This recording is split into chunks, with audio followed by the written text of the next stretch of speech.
বাংলাদেশের বগুড়া জেলার বুকে করতোয়া নদীর তীরে শান্তভাবে শুয়ে আছে এক প্রাচীন রহস্য।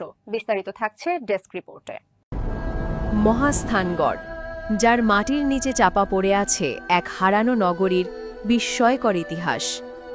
এটি কোনো সাধারণ নগরী নয়, এটিই ছিল কিংবদন্তির পুন্ড্রবর্ধন রাজ্যের সুবিশাল রাজধানী পুন্ড্রনগর।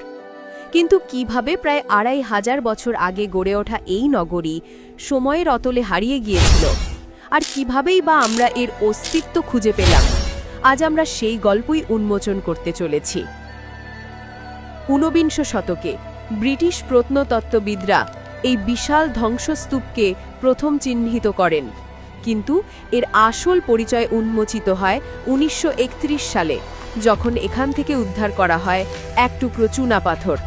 এটি সাধারণ কোনো পাথর ছিল না, এটি ছিল ইতিহাসের এক দরজা খুলে দেবার চাবিকাঠি। ব্রাহ্মী লিপিতে লেখা এই রাজকীয় আদেশে সম্রাট অশোকের প্রাদেশিক শাসককে দুর্ভিক্ষ পীড়িত প্রজাদের রাষ্ট্রীয় ভাণ্ডার থেকে শস্য ও অর্থ দিয়ে সাহায্য করার নির্দেশ দেওয়া হয়। এটি শুধু একটি আদেশ ছিল না, এটি ছিল এক অকাট্য প্রমাণ যে খ্রিস্টপূর্ব ৩য় শতকেও পুন্ড্রনগর ছিল মৌর্য সাম্রাজ্যের এক সুসংগঠিত এবং গুরুত্বপূর্ণ প্রশাসনিক কেন্দ্র। মৌর্যদের পর গুপ্ত, পাল এবং সেন যুগে পুন্ড্রনগর তার সমৃদ্ধির শিখরে পৌঁছায়। এটি পরিণত হয় এক বিশাল মহানগরীতে। চারপাশে প্রায় ৫ কিলোমিটার দীর্ঘ উঁচু প্রাচীর এবং পরীক্ষা দিয়ে ঘেরা এই সুরক্ষিত নগরী ছিল জ্ঞান, ধর্ম আর ক্ষমতার কেন্দ্র। পুন্ড্রনগর ছিল এক বহু সাংস্কৃতিক কেন্দ্র। এখানে পাশাপাশি গড়ে উঠেছিল বিশাল হিন্দু মন্দির এবং বৌদ্ধ বিহার।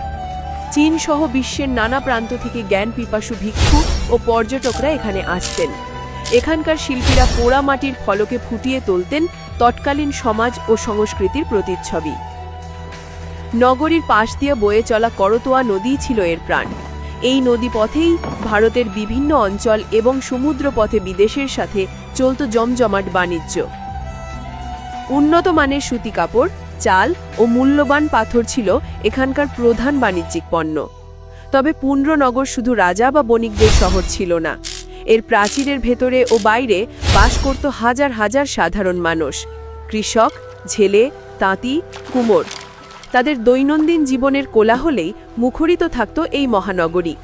তাদের তৈরি শিল্পকর্ম আর নিত্য ব্যবহার্য জিনিসপত্রই আজ আমাদের সেই সময়ের গল্প শোনায়। কিন্তু দ্বাদশ শতকের পর থেকে ধীরে ধীরে পুন্ড্রনগরের গুরুত্ব কমতে থাকে। নদীর গতিপথ পরিবর্তন, রাজনৈতিক পট পরিবর্তন এবং অন্যান্য কারণে এক সময়কার এই জাঁকজমকপূর্ণ নগরী পরিত্যক্ত হয়ে পড়ে। ধীরে ধীরে মাটি আর গাছপালার আড়ালে হারিয়ে যায় প্রায় ১৫০০ বছরের গৌরবময় ইতিহাস। পুন্ড্রনগর হারিয়ে গেলেও তার অস্তিত্ব মুছে যায়নি। এখানকার প্রতিটি ইট আর মাটির কণা আজও কথা বলে। মহাস্থানগড় শুধু একটি প্রত্নতাত্ত্বিক স্থান নয়, এটি আমাদের হাজার বছরের সমৃদ্ধ ইতিহাসের জীবন্ত দলিল।